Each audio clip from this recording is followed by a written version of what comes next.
Oye País, buenas noches, Oye País, yo soy Rudy González, gracias por su compañía. En esta hora, como cada noche aquí, para pasar la revista de los temas noticiosos que ocurren en el país y en el resto del mundo. En su discurso de este miércoles en la noche, de 4 minutos más o menos, el presidente Luis Abinader anunció la suspensión de todas las medidas de restricción que había adoptado la autoridad, que había agotado el gobierno de República Dominicana a lo largo de casi 2 años, 23 meses de pandemia que hemos sufrido hasta este punto. El presidente no dijo que la pandemia terminó, y así lo dijo el ministro de Salud Pública en el día de hoy. Señor, no es que la pandemia, aquí no se decretó la conclusión de la pandemia. Lo que se ha concluido son las medidas de restricción, la obligatoriedad del distanciamiento, la obligatoriedad de la cantidad de personas que pueden estar en un mismo recinto cerrado, restaurantes, oficinas, tiendas, etcétera. La cantidad, el uso de la mascarilla, la presentación obligatoria de la tarjeta de vacunación en diferentes lugares públicos y privados de vocación pública, el distanciamiento, el teteo de la cosa, las aglomeraciones, las bodas multitudinarias, la cantidad de personas en las iglesias. O sea, todo esto son las restricciones y varias más que a lo largo de estos 23 meses ha adoptado el gobierno de República Dominicana para enfrentar el coronavirus. Ahora, el mismo presidente dijo, y lo dijo también el ministro de Salud hoy, que cada persona es responsable, cada núcleo familiar es responsable, cada dueño de empresa donde tiene gente es responsable de que las medidas de control, de cierto control, las medidas de protección, cada persona las ejerza en la manera de evitar ser contagiado, de evitar propalar el coronavirus. El coronavirus anda dando vuelta por ahí. El presidente habló anoche y hasta ayer 253 personas más en los conteos diarios que se hacen, las estadísticas, resultaron infectadas y 4 personas fallecidas. O sea, estamos dentro de las estadísticas. Ahora, las medidas restrictivas acabaron. Cada persona tiene que cuidarse. Hoy, por ejemplo, yo puedo contar un par de experiencias así rápido. Hoy, yo llegué a tomar un café con unos amigos, una cafetería de aquí, del polígono central de la capital, y habían varias mesas, siempre hay amigos ahí que van regularmente en horas tempranas de la mañana a beberse un café, a conversar, en un sitio más de tertulia que otra cosa. Incluso ahí uno hace un café hasta de trabajo y todo esto. Ah, tú eres de los que está usando la mascarilla. Yo llegué con mi mascarilla. Ah, tú eres de los que sigue usando la mascarilla. Sí. Pues ya el presidente dijo, no, el presidente dijo que se la quitaran. Ahora, ¿hay alguna prohibición de usar la mascarilla? Le pregunto yo. No, ninguna. Pero ya eso pasó. Bueno, no, pues yo me siento cómodo teniendo mi mascarilla porque me quiero proteger dentro de lo posible.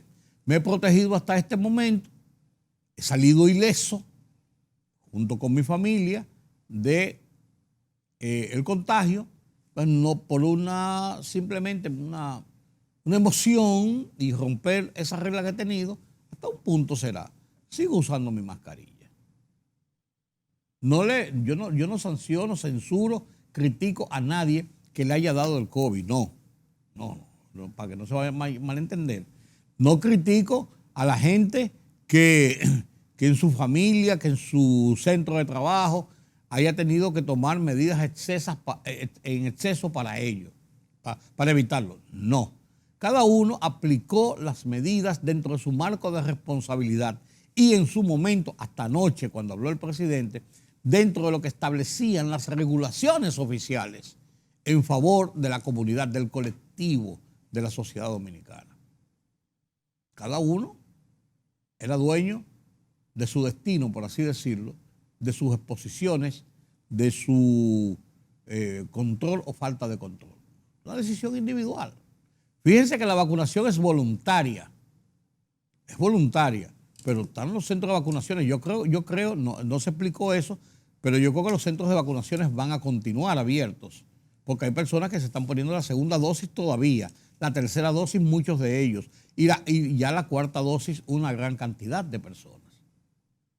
Entonces, yo he visto también, bueno, son dos anécdotas. La segunda anécdota fue, entré a un banco, abriendo el banco, era de los primeros que estaba ahí, y yo hago uso de mis canas y de mi edad para tener preferencias en entrar a los bancos y algunos sitios así públicos.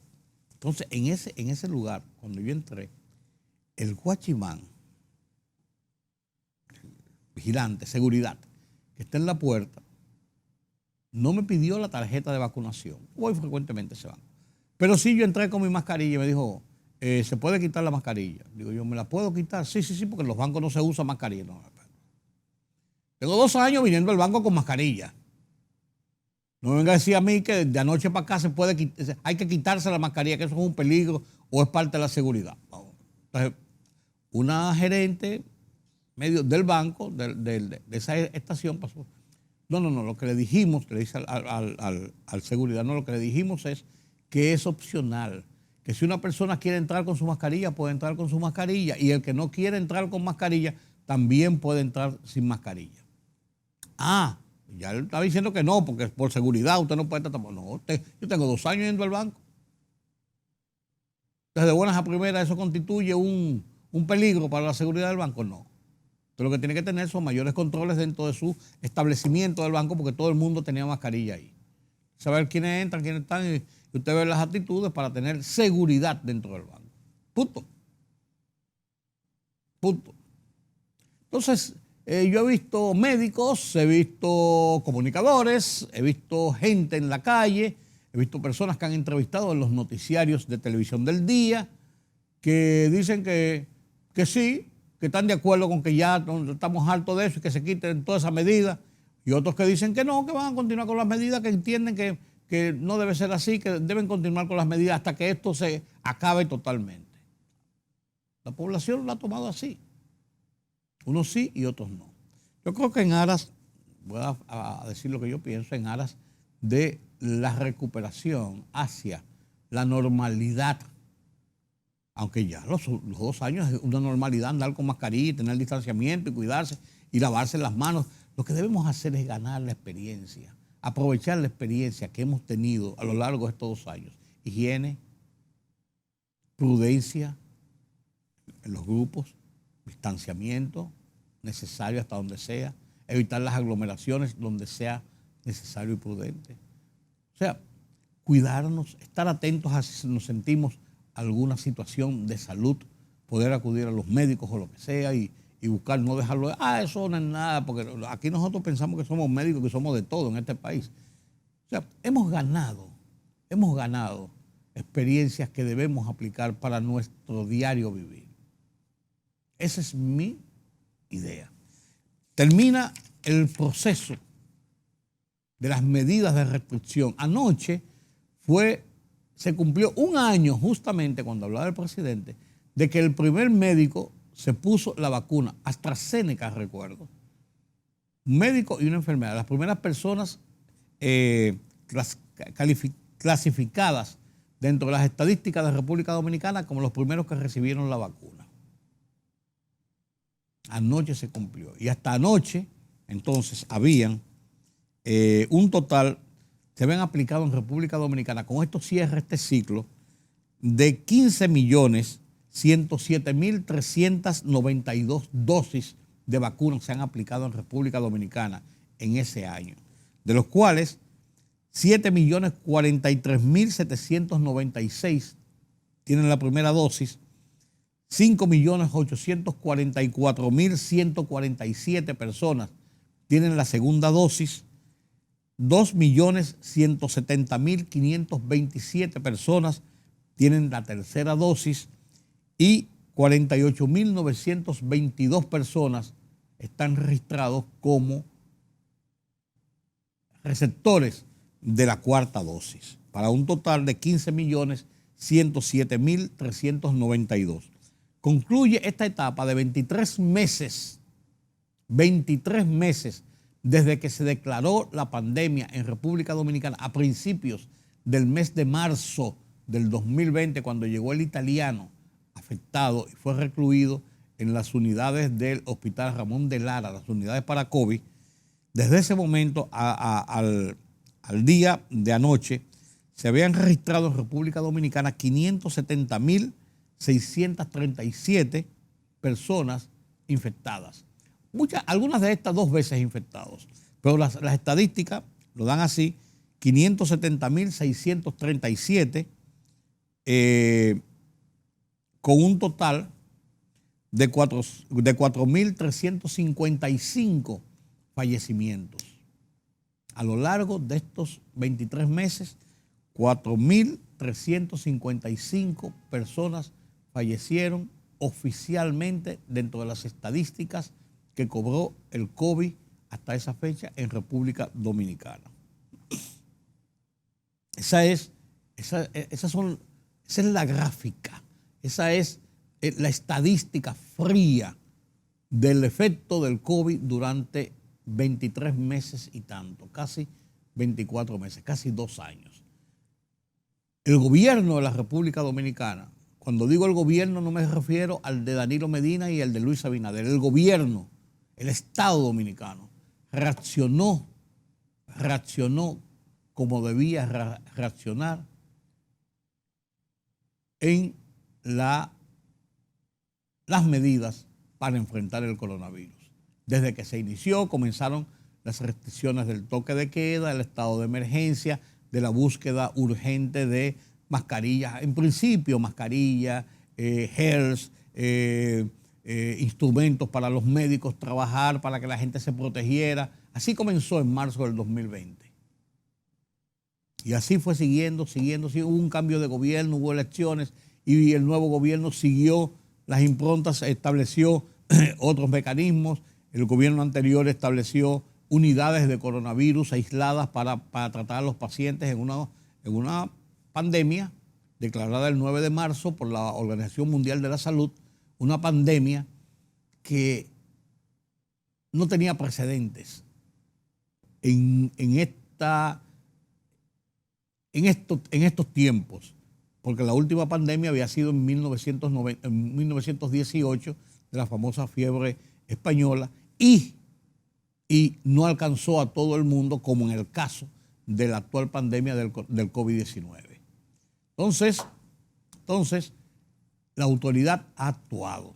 El gobierno que siguió, el gobierno de Luis Abinader, mantuvo las restricciones del toque de queda, de los estados de emergencia, de la búsqueda de medicamentos, de seguimiento a la gente, de información pública en el sentido de cómo la gente cuidarse. Cuando se habló del tema de la vacuna de una forma muy agresiva, el gobierno buscó el dinero, compró diferentes vacunas eso fue en febrero del año pasado, diferentes vacunas en diferentes casas, AstraZeneca, Pfizer, y cuando las grandes casas, las grandes corporaciones no daban respuesta a la urgencia que tenían los gobiernos, en este caso el gobierno de República Dominicana, para recibir las vacunas, nos fuimos a la China, a Sinovac. Y Sinovac respondió Sinovac, que si es de menos efecto que la Pfizer, eso veremos, pero respondió. Y esa respuesta que dio Sinovac, que dio China, comenzó la aplicación de esas dosis a todos los niveles en República Dominicana. Y mucha gente se quejó de que se han comprado muchas vacunas, de que para qué esto, de que si se está gastando dinero. No, el gobierno yo creo que hizo lo correcto. Fue más allá de la previsión, incluso hasta lógica, para garantizar que no faltara una sola vacuna a ninguna persona, nunca en ningún centro de vacunación. Nadie fue, no hay vacunas, se acabaron. Hubo vacunas todo el tiempo en República Dominicana. Se abrieron en un momento determinado más de 1.000 centros de vacunación. No costaba un centavo, a nadie, eran gratis. Voluntarios, médicos, empresas que se dieron personal, de todo hubo. para tratar de vacunar a la mayor cantidad de personas, porque era la única luz de esperanza para enfrentar con éxito el coronavirus. El gobierno actuó, mantuvo información constante, cotidiana, completa, de cómo iba el transcurso en un momento determinado. Se levantó el toque de queda, hubo cambios en horarios y restricciones y como lo que pasó en el diciembre del 2020, cuando dieron unas gracias y la gente se desbordó por el tema de Navidad y hubo que recoger para Año Nuevo. Y vivimos de todo, una experiencia interesante para una sociedad que en un momento determinado tenía un problema en común. Todo el mundo, aquí no habían ricos ni pobres, liceístas o escogidistas, evangélicos o católicos. Aquí no habían PRMistas, PLDistas o PRDistas o reformistas. Aquí todos estábamos expuestos a ser víctimas del coronavirus. Muchas gentes de clase pudiente y de clase alta sucumbieron. Muchos pobres también sucumbieron. Pero esto no era un mal de la pobreza o contra la riqueza. Era un mal de todos. El gobierno tendió la mano y de igual forma, ricos y pobres fueron a vacunarse. Hubo gente que nos vimos, no, yo me voy a Nueva York y me vacuno con la Pfizer allá. Todo eso pasó. Aquí pasa de todo. Pero nunca le faltó vacuna ni a los pobres ni a los ricos. La misma vacuna. En los mismos sitios. No habían preferencias nada más que para las personas o embarazadas o personas envejecientes. Pero después no había preferencia para nadie. Que en algún sitio por allá no, que a fulanito le dieron preferencia porque son cosas que pasan. Pero no era la tónica. Entonces yo creo que respondió, el Estado respondió, el gobierno respondió. Y por esa respuesta pudimos enfrentar con éxito la pandemia hasta este momento. Ahora nos queda a nosotros. Nos queda a nosotros como ciudadanos, como sociedad, mantener lo que el camino que hemos logrado, que hemos ganado y no retroceder. O sea, la bola está en nuestra cancha en este momento. Y así debe ser. Ojalá que asumamos nuestra responsabilidad, como muchas veces la asumimos, aunque hubo muchos desaprensivos que no quisieron vacunarse o que se fueron al teteo o que no quisieron cumplir las medidas de restricción. Pero la gran mayoría de los ciudadanos lo hicimos. Y debemos sentirnos satisfechos de que la autoridad, de mano con la sociedad, le hemos doblado hasta este momento el pulso a la pandemia. No hemos sido los peores en nuestra región ni en el mundo. Hemos sido de los que más hemos tenido éxitos en la lucha contra la pandemia. Es así, con altas y bajas, pero hemos ganado hasta este punto la batalla. Sigamos así. Por lo menos eso yo espero. Mi columna de esta semana en Listín Diario habló sobre la independencia del Procurador General de la República de cara a los planteamientos que ha hecho el presidente de la República, el Poder Ejecutivo, de la necesidad de que haya un procurador independiente, de que el Poder Ejecutivo no se inmiscuya en la aplicación de la justicia represiva que encarna el Procurador General de la República, o sea, la Procuraduría General de la República. Ejecutivo y Procurador es mi comentario de esta semana en el Listín Diario que comparto con ustedes a continuación.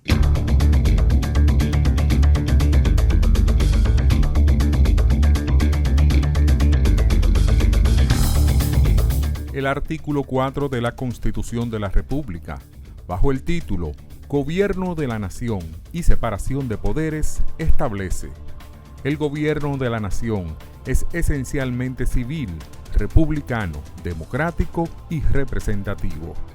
Se divide en poder legislativo, poder ejecutivo y poder judicial. Estos tres poderes son independientes en el ejercicio de sus respectivas funciones. Sus encargados son responsables y no pueden delegar sus atribuciones, las cuales son únicamente las determinadas por esta Constitución y las leyes. Nuestro régimen de gobierno es presidencialista, pese a la separación de poderes que establece la Constitución, porque aquí el presidente, el poder ejecutivo, lo dirige todo, lo puede todo, es el jefe absoluto del gobierno, es quien nombra, despide y decide las ejecuciones económicas del funcionariato público. El sistema de justicia está dividido. Una parte maneja a los jueces, que deciden las violaciones a las leyes, y por el otro, los fiscales que ejecutan las políticas de persecución contra el crimen y delitos. Ambos, sin embargo, están supeditados al Poder Ejecutivo, en su asignación presupuestaria y en el nombramiento de sus posiciones. Creo que hoy, no obstante esta realidad, hay independencia del Procurador General, por una decisión de los incumbentes actuales, reflejado en la práctica cotidiana de sus acciones. El presidente Luis Abinader ha sido convincente en su proclamada decisión de no interferir en las decisiones políticas y acciones del Ministerio Público, mientras los procuradores Miriam Germán, Jenny Berenice Reynoso, Wilson Camacho han dado muestras fehacientes, concretas, de que actúan con libertad, sin interferencia del Ejecutivo y con decisión, apegados a las atribuciones que la Constitución, las normas y las leyes les otorgan. Entiendo la impronta del presidente Abinader de establecer de manera directa, sin lugar a interpretaciones, la independencia del Procurador General. Considero asimismo que de cara a la realidad presidencialista nacional, lo que garantiza la demandada independencia, más que una ratificación en el texto de la Constitución, será la resiedumbre, el compromiso, la decisión, la fortaleza de un presidente y de una procuraduría responsable de sus deberes y decisiones, sin sujeción ni presión, como en la práctica ocurre.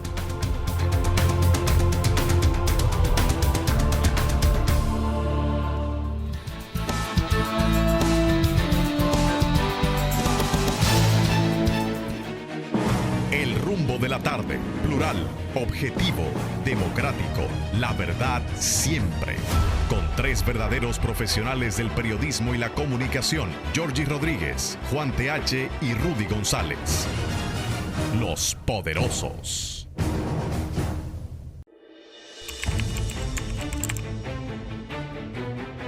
Periodismo de investigación, columnas, opinión, análisis, reportajes de fondo. Hora por hora, una completa plataforma multimedia. Periodismo con valor. Noticias horaporhora.com.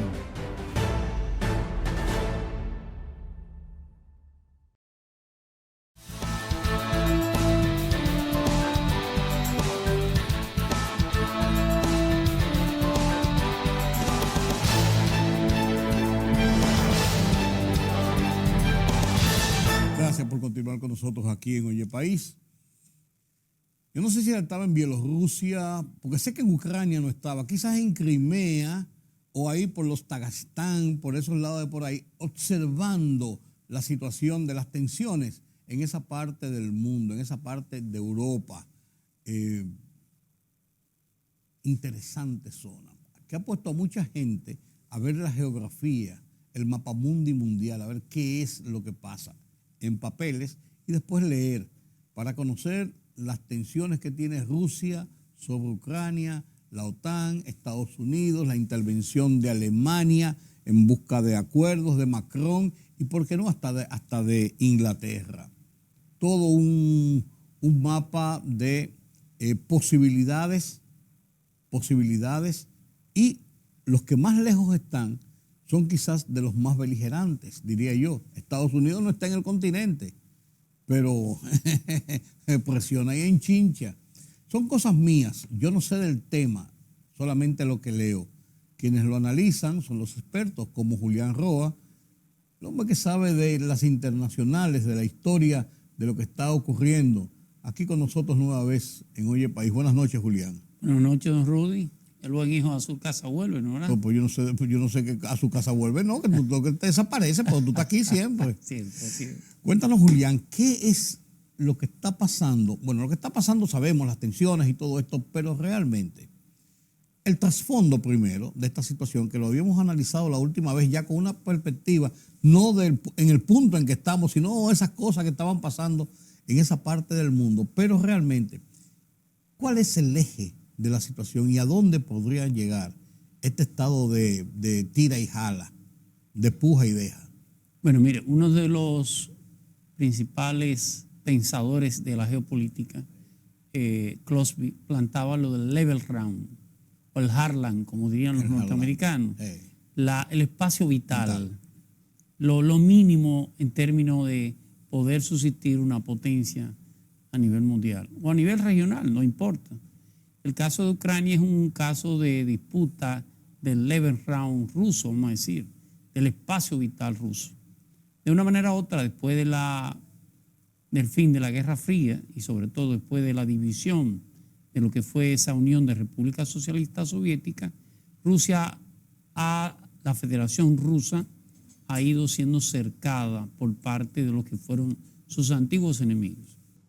El mundo, a partir de la Segunda Guerra Mundial, hay que decirlo, se conformó, el tablero mundial tiene la conformación que ha ido variando dinámicamente en los últimos tiempos. Pero, por ejemplo, parte de lo que es Ucrania hoy era parte del territorio de Polonia y era parte de lo que era el territorio de la propia Rusia. Correcto. De la Federación Rusa. A partir de la Segunda Guerra Mundial, parte del territorio de lo que era Polonia pasó a ser parte de Ucrania y territorio de lo que era la Federación Rusa. En aquel entonces, sobre todo la parte del este. Esa Ucrania, que son hermanos de los rusos, hay que decirlo, son eslavos, son de la misma etnia. Son rusos la mayoría, la misma decirlo, costumbre, la misma religión, la misma lengua. En pocas palabras, la división fue más bien una división geopolítica. Y claro, Ucrania formaba parte de esa unión de repúblicas socialistas soviéticas, uno de los territorios más grandes. De hecho, después de la Federación Rusa, estamos hablando de un territorio de 13 millones de kilómetros cuadrados, para que tengan una idea. Ucrania y Kazajstán son los territorios más grandes que conformaban esas 15 repúblicas, fundamentalmente. Y por supuesto, ya con la crisis de los años 90, hay que decirlo, 89-90, el desarrollo de la perestroika, del glasnost, y por supuesto la caída de la Unión Soviética, que tiene un símbolo que todo el mundo recuerda, el famoso muro de Berlín, trajo como consecuencia el descalabro económico de esa Unión de Repúblicas Socialistas Soviéticas. Tuvo un sepulturero, aunque no fue el causante del desastre, que fue Mikhail Gorbachev. El hombre que impulsó la perestroika. A quien le toca levantar el acta de defunción de ese instrumento de integración como lo fue la Unión de Repúblicas Socialistas Soviéticas. Y por supuesto eso trajo división en cada uno de los territorios. Cada una de las repúblicas se proclamaron independientes. Primero conformaron una especie de federación de estados independientes. Al final también fracasó, por un tema de que los puntos que los unían eran puntos más bien represivos en torno al eje central, que en este caso era la Federación Rusa, Moscú. Y por supuesto eso trajo como consecuencia todo este tablero, este mosaico de nuevas repúblicas que conforman todo lo que es esa Europa del Este, fundamentalmente. La Euroasia. ¿Por qué razón los aliados, para ponerle un término, defienden tanto la situación de Ucrania frente a Rusia, cuando uno podría decir es un lío de ellos? La Guerra Fría produjo dos grandes frentes militares, dos bloques militares. La OTAN y el bloque de la NATO o de la Alianza Tratado Atlántico Norte, la OTAN o NATO, y por supuesto tuvo una respuesta de parte del mundo socialista, que fue el Pacto de Varsovia, que por cierto Polonia forma parte hoy de la OTAN, es un elemento activo de la OTAN.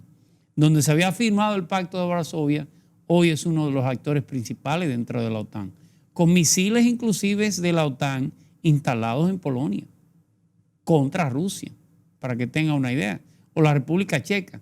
¿Qué produce la crisis que vemos actualmente? Se produce en el 2013. Lo que era tanto Polonia como Kiev, como Ucrania, como la propia Georgia solicitaron su ingreso a la Unión Europea como países miembros. Y la verdad es que en Ucrania fue toda una celebración. La idea de que la Unión Europea permitiera la entrada de Ucrania. El presidente de aquel entonces era Vladimir Yakonovich, que estuvo de acuerdo, pero al final recibió tanta presión de Moscú que prefirió renunciar y salir del país. Y eso crea la crisis del 2013, en el cual, por supuesto, al igual que ahora, Rusia reaccionó de una manera agresiva contra Kiev, contra el gobierno de Kiev. Por supuesto, eso trajo como consecuencia que la Unión Soviética no se quedara tranquila. Rusia no se quedara tranquila.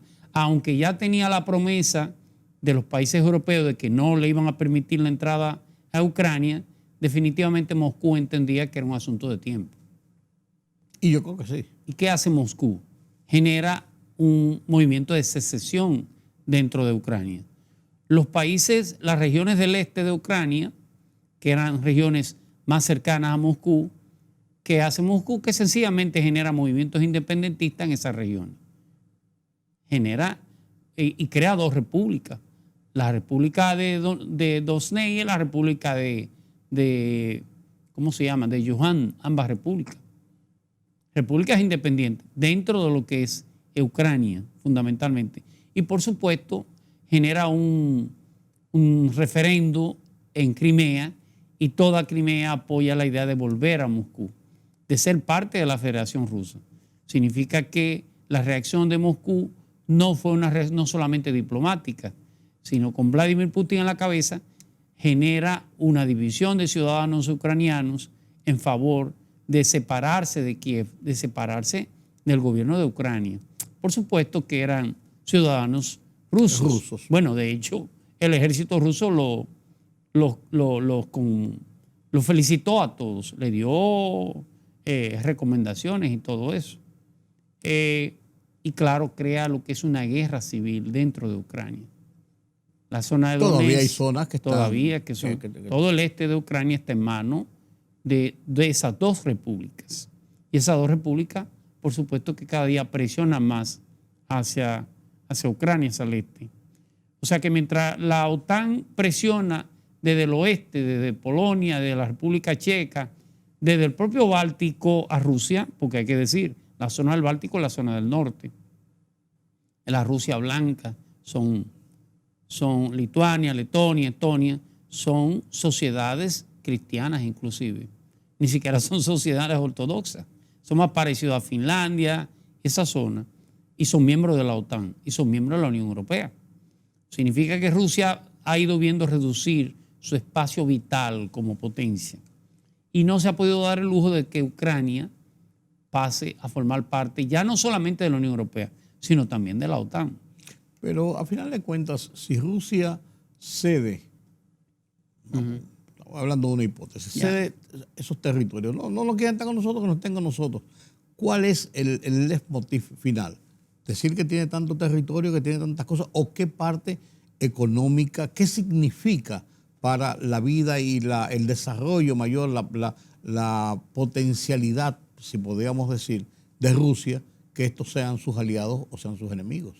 El artículo 5 del Tratado del Atlántico Norte dice: cualquier agresión a un país miembro del Atlántico Norte es una agresión al conjunto. Al conjunto, sí. Número uno. Número dos, eso le permitiría a la OTAN, a Occidente, instalar armas en territorio ucraniano. Y armas en territorio ucraniano en la frontera rusa. Es en la frontera rusa. Cualquier tipo de reacción de Rusia tendría muy poco tiempo de hacerlo. La presión sería mayor, como de hecho ya lo tiene en Polonia, y lo tiene en la República Checa, y lo tienen las repúblicas de Lituania, la República del Norte, y lo podría tener, si no lo impide, en Georgia, que es como la entrada al Cáucaso. Sí. la entrada a frontera con Azerbaiyán, con Armenia y esas cosas. Perdería ese espacio vital, ese espacio de poder. Y ahí viene el conflicto. ¿Cuál de los dos principios va a apoyar las Naciones Unidas? El principio de la autodeterminación de los pueblos, que los pueblos determinen realmente qué quieren, o el equilibrio de poder en esa zona de la Euroasia. ¿Qué tú crees que va a pasar? Ya de hecho hay una especie de negociación. Sí. Hay como una desescalada Y sí, innegablemente. fría, tranquila, como una desescalada para dar sensación de que no es verdad que hay tambores de guerra. Aunque hasta el jueves la OTAN decía, no veo señales. El discurso de Putin es que va a negociar, pero en términos militares no hay ningún tipo de retiro. Y Joe Biden hablaba de que el miércoles, comenzaban las hostilidades realmente, con una penetración más allá de las fronteras. Y al contrario, lo que hicieron fue que retiraron un poco algunas tropas como para decir, no estamos en eso. El caso de Putin es un ex militar de la KGB. Sí. Es un hombre agresivo, es un hombre de acciones a tomar. Sí. El caso de Biden es todo un analista y un experto en política internacional. Recuerde que duró más de 20 años siendo el presidente de la Comisión de Asuntos Exteriores del Senado de los Estados Unidos. No es un cualquiera. Por más que lo vea débil o lo vea en la CNTU, como se quiera, yo creo que el manejo que ha dado Estados Unidos es un manejo adecuado. Y claro, tiene que permitirle salvar la honra a Putin, en el sentido de dame algo. Sí, no puedo retirarme sin nada. Después que bravuconeé, no me puedo retirar sin que tú hagas algún tipo de concesión, el cual Estados Unidos tendrá que hacer. Retirar la solicitud de Ucrania por el momento, como se va a hacer, de formar parte de la NATO, de la OTAN, y ya se ha retirado la solicitud de formar parte de la Unión Europea. En pocas palabras, es un asunto de tiempo. Lo que Putin ha dicho, bueno, ¿qué me garantiza que no va a pasar dentro de 10 años? Ese es el tema. No esté. ¿Qué va a garantizar eso? No lo va a garantizar nada. Definitivamente Rusia, o la Federación Rusa, va a ir perdiendo ese espacio vital, le guste o no, a menos que el tablero mundial cambie. Y más que buscar... Es más complicado porque viene surgiendo una nueva potencia que es la China. Y que en este caso el propio Xi Jinping primeramente apoyó a Rusia en una especie de apoyo moral. De la lógica, por así decirlo. Y ahora ha planteado la idea de que se llegue a un acuerdo. Bueno, pero es que ya China sabe que hay un acuerdo. Claro. Es también salvar el espacio. Claro. ¿Por qué el Vaticano no ha intervenido? El Vaticano tiene muy poco espacio en esa... Yo lo digo porque el Vaticano, y es de todos conocido, y ya hay documentaciones irrefutables de la participación de Juan Pablo II en la caída, en Polonia, claro. Y en la caída del muro de Berlín, o sea, en todo el proceso de desmontaje de la Unión de Repúblicas Socialistas Soviéticas. Claro que sí. O sea, una acción directa y fuerte. Claro. Entonces el Vaticano... De hecho, hay teorías que dicen que la idea de que él fuera el Papa fue parte de ese plan. Claro. Por eso digo, hay fuertes indicios de que... Con el mayor respeto que nos merece el papel que jugó en la historia. Pero parte de su nombramiento como Papa tuvo que ver con ese desmonte. Entonces, a mí me ha extrañado que solamente he visto informaciones o pronunciamientos tímidos. Pues, estén tranquilos, mis hijos. El mundo necesita paz y eso, porque no se ha visto una acción que podría ser una acción interesante, porque el Papa es un punto de equilibrio, o sea, el Vaticano, aunque todo el mundo sabe de qué lado más está, es un punto siempre de equilibrio en situaciones de esta naturaleza. Los polacos son cristianos, son católicos. Sí, claro. Los rusos son ortodoxos. Los ucranianos son ortodoxos. Toda esa zona tiene muy poco espacio en términos religiosos el Papa para mediar, a menos que no haya una solicitud, fundamentalmente. Con Polonia, él es un hijo de Polonia. Sí. Y algo extraño, en Polonia los obreros, algo rarísimo, son los obreros que le entregan la fábrica a los capitalistas. Claro, cuando les parece. ¿Qué les parece? Claro. Parte de la historia. Algo que inclusive, una broma, una de las campañas de Yeltsin, te recuerda al presidente Yeltsin de Rusia. Cada vez que iba a campaña le decía, ¿quién quieren? ¿Al borracho o al comunista? Sí. No, estaban al borracho. El hombre del Vodka. Elegimos al borracho. Sí. Porque fue un periodo difícil realmente. Ahora, ¿cuál es la importancia económica que está en juego en todo esto? Bueno, la zona de Ucrania, sobre todo la zona de Crimea, es la salida del 35% del gas que se consume en los hogares de Europa. El 87% de las exportaciones de Ucrania son de gas natural y el 37% de lo que se consume.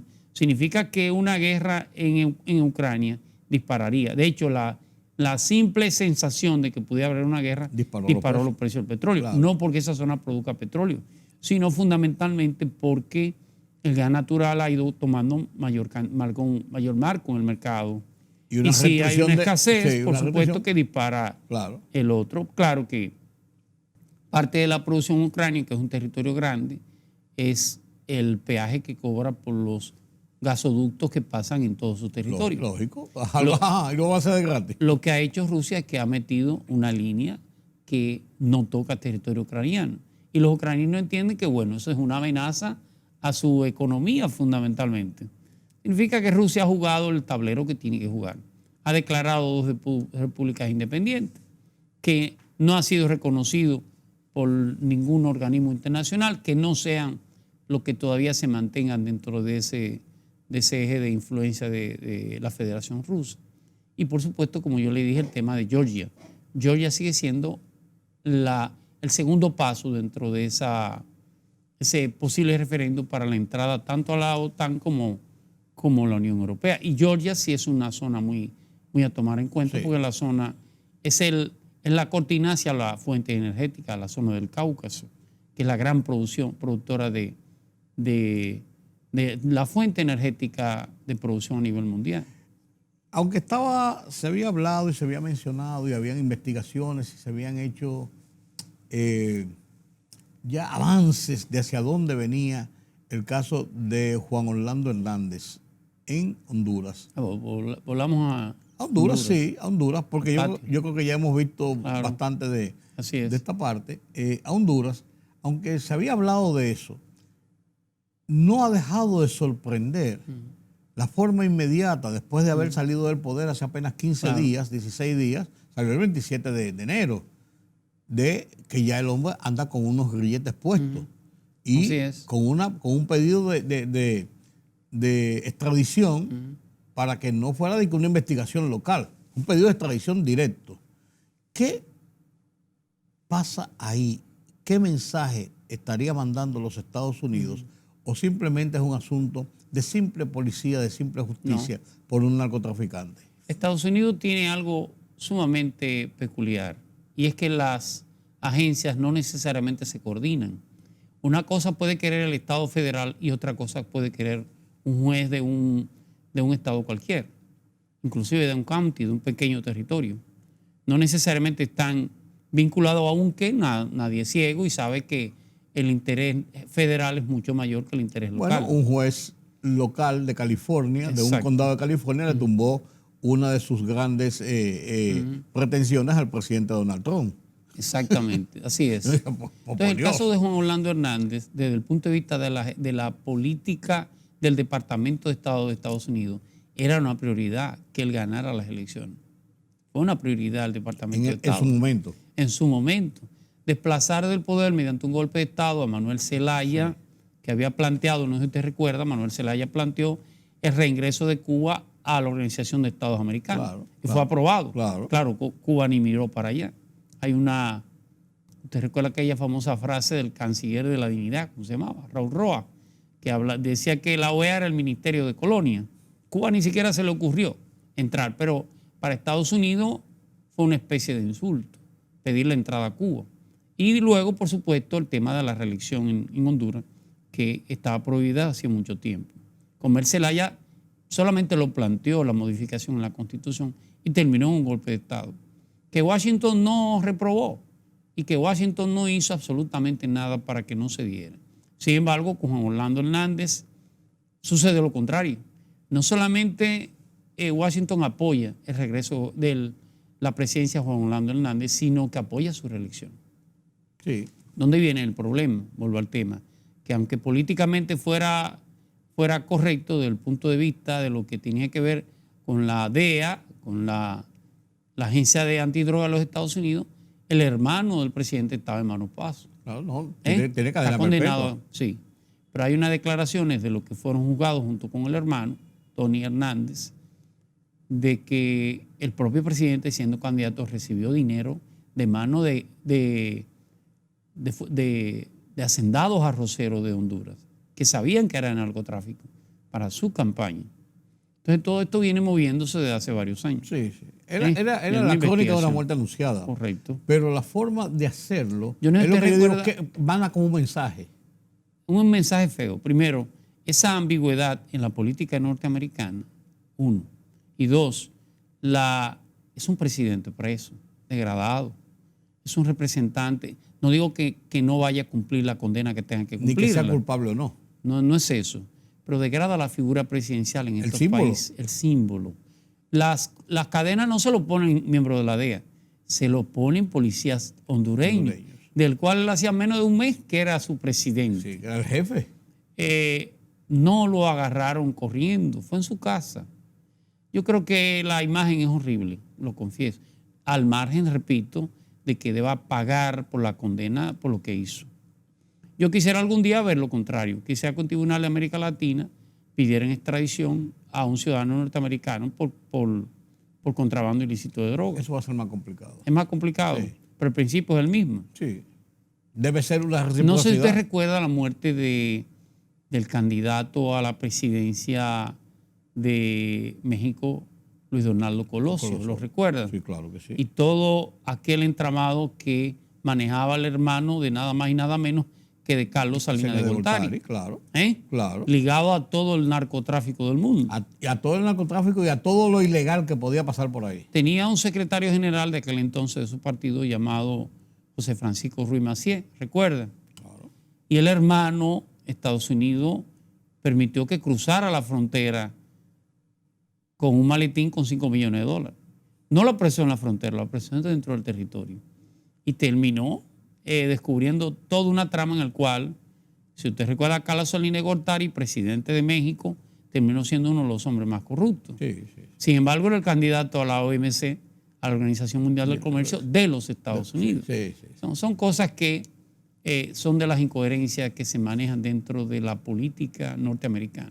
Uno, ¿Qué quiere la justicia y qué quiere el Departamento de Estado? por eso yo digo, por eso le digo qué significa este mensaje, estos símbolos. En República Dominicana, recordemos que en un momento determinado, cuando estaba álgido el debate sobre el tema de una eventual reforma constitucional para la repostulación, que estaba todo esto, una llamada telefónica hecha público, porque pudo haber sido sin haber sido hecha pública. Claro. Hecha pública, cambió radicalmente el escenario que había en ese momento preelectoral. No quiero decir que fuera bueno, que fuera malo, pero eso fue lo que cambió el escenario. No solamente el que se hiciera, sino que se hiciera público, va a decir, estamos en esto. Claro. Entonces, esos mensajes, pongo esto como ejemplo, porque estos mensajes, a mí yo no creo que sean cosas fortuitas y pasan todos los días. Claro que no. Yo creo que son cosas, hay que decir esto, y este es el momento, y este es el instrumento para dar este mensaje. ¿Qué está pasando con la administración Biden y América Latina? Y algunos países de América Latina en este sentido. Bueno, mire, yo recuerdo un profesor que quise mucho, el mejor canciller para mí, que ha pasado, que fue don Eduardo Latorre. Sí, claro. Un maestro. Maestro de la diplomacia. Decía Eduardo Latorre en el aula que una confrontación con Estados Unidos era una invitación al desastre. De que nos guste o no, América imperio. Latina es el level round Claro. norteamericano. Y es el imperio. Eso es zona vital, nos guste o no. Claro. Claro, y no significa que nos arrodillemos, pero lo que ellos plantean hay que tomarlo en cuenta. Sea para hacerlo o sea para evitar las consecuencias en algún sentido. Correcto. No estoy diciendo que perdamos todo ese principio de soberanía del cual está hecho el Estado, pero no es un capricho el no ir una solicitud de Estados Unidos, por un lado, O un consejo. o un consejo. La administración Biden es una administración que tiene mayor presión de América Latina. Las promesas de Biden fueron muy concretas, fundamentalmente con el tema migratorio. Hay una presión migratoria. Y algo que él ha entendido muy bien, que no lo entendió el presidente Donald Trump, es que la presión migratoria no se detiene en la frontera de Río Bravo. Se detienen las políticas públicas que puedan hacerse en cada uno de estos países latinoamericanos. Claro, y Centroamérica es el mejor ejemplo. Claro. Y una de las maneras de cómo disminuir esa presión migratoria tiene que ser haciendo que estos países mejoren su condición de vida. Y una de ellas, por supuesto, tiene que ver con el tema de la lucha al narcotráfico, pero el tema de producción de empleos, el tema de producción de riqueza, fundamentalmente. Por lo tanto, esta administración, fíjese que inclusive manda a la vicepresidenta Kamala Harris, latinoamericana, pues de padre jamaiquino. Jamaiquino, sí. Latinoamericana en términos regional, Sí. territorial. Manda a Kamala Harris a negociar con Centroamérica cómo va a reducir. Tiene una reforma migratoria pendiente que ya tiene, ¿cuántos años? Tiene 1 año y pico. No la ha hecho. Tiene una presión de parte de la comunidad latinoamericana. Y tiene mucho que ver en eso. Esa visión hacia América Latina, ese día a día tiene que ver con cómo evitar que eso cada día se incremente más. Leyendo un reportaje en unos periódicos españoles, un análisis sobre el tema de lo que está ocurriendo en Centroamérica, ellos decían, no hay un país más corrupto ni menos corrupto en América Latina. Cada uno es en la dimensión en que los Estados Unidos en su momento determinado así lo consideren. Mire, lo que sucede es que este mundo es el mundo fruto de las descolonizaciones. Las colonias son la imagen de los colonizadores. Y en términos económicos, las estructuras económicas que se crearon en las colonias siguen manteniéndose después de 500 años. Entonces es difícil hacer esos cambios. Y Estados Unidos no está al margen de eso. Por y supuesto lo sabe. que no.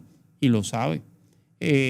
Mantener los status quo en estos países, el riesgo es ese, que se mantengan no se desarrollen, en pocas palabras. Estados Unidos, su sociedad es una sociedad incluyente. A nadie se le ocurre no pagar impuestos en los Estados Unidos. O sea, que usted plantea que va a poner a todo el mundo a pagar impuestos, usted no gana las elecciones. De ninguna manera. Sin embargo, si usted plantea que va a luchar contra los intereses de los grandes poderes, sencillamente encuentra que va a parar esa intención. Entonces, tiene que haber un discurso más coherente en eso. ¿Qué se quiere? ¿Mantener los status quo en América Latina o hacer que América Latina salga de los atrasos en que se encuentra? Tiene que ser cambiando, no yéndose al socialismo de ninguna manera, pero tiene que haber mayor reivindicación y mayor inclusión de los sectores que menos pueden. Claro. Por eso es más complicado. Como que me salí de la política internacional. No, está claro. No, está claro, porque ese es uno de los motivos que provoca esta situación. Y está claro, lo que pasa es que los países lo asimilan dependiendo sus beneficios de los gobernantes de turno y del status quo de turno. Le pongo un caso paradigmático. Bill Gates es uno de los hombres más ricos del mundo. Claro. Estados Unidos, un juez federal de Estados Unidos descubrió que hacía una competencia desleal y lo obligó a desmantelar alrededor de 10 empresas porque hacía monopolio. Ese Bill Gates, primer hombre, uno de los hombres más ricos del mundo. Carlos Slim, México, el Estado le permite agrupar y comprar todas las empresas públicas que puede para hacer un gran emporio y un gran monopolio en México. Hay una diferencia muy marcada. Una cosa es en América y otra cosa es en cosa. América. Y otra cosa es en América. Una cosa es en América y otra Bill cosa es en Gates América. es el hombre más rico en una sociedad rica. Sí. Carlos Slim es el segundo hombre más rico en una sociedad paupérrima. Sí. Algo no está bien. Sí. Por eso es que América no necesariamente es América. Una es América Así es. para los americanos Claro. y otra es América para América Latina. Vamos a ponerlo así. Gracias, don Julián. Por favor, creo gracias a que usted. sí, creo que hemos agotado muy bien todo este panorama. En dos escenarios, en el escenario de América Latina y en el escenario de Europa, Así es. con puntos relevantes. El caso de Honduras y el caso de Rusia y Ucrania. Claro. Creo que ustedes deben haber estado satisfechos de esta cátedra que nos ha dado, como de costumbre, Julián Roa. Porque así, con esa pasividad, explica las cosas de una forma tan didáctica que cualquiera que aún entiende la dimensión de estos conflictos tiene mejor claridad. Gracias, Julián. Gracias a usted, don Rudy. Permítame la pausa.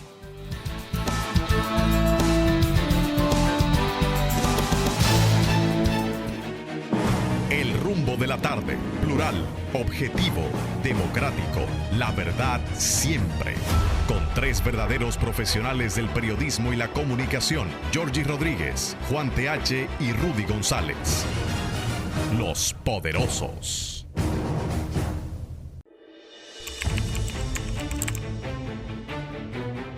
Periodismo de investigación, columnas, opinión, análisis, reportajes de fondo. Hora por hora, una completa plataforma multimedia. Periodismo con valor. Noticias horaporhora.com.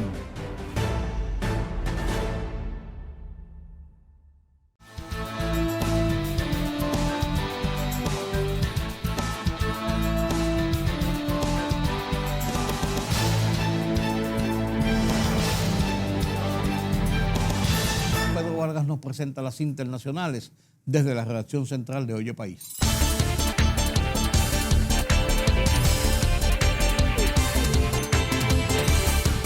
El gobierno ruso ha aceptado la propuesta del secretario de Estado de Estados Unidos, Antony Blinken, de reunirse con su homólogo ruso, Sergei Lavrov, la próxima semana para preparar una cumbre entre los dos países con el objetivo de rebajar la tensión en torno a Ucrania, informó el portavoz de Blinken, Ned Price.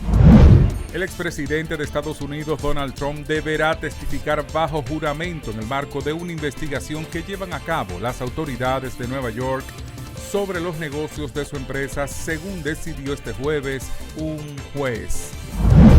Las autoridades neerlandesas han emitido la alerta roja en todo el oeste de Países Bajos ante la llegada de la tormenta Eunice, lo que ha llevado a la cancelación de vuelos y la paralización del tráfico ferroviario, así como el cierre de algunas escuelas y centros de vacunación en gran parte del país.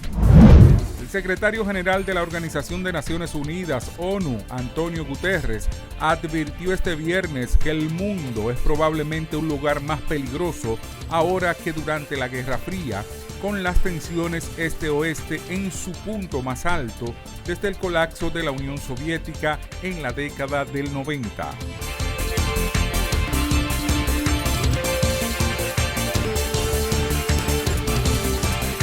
Así llegamos al final de esta emisión de Oye País. Gracias por su compañía en esta hora. Una cita mañana nueva vez aquí en Color Visión a esta misma hora. Yo soy Rudy González.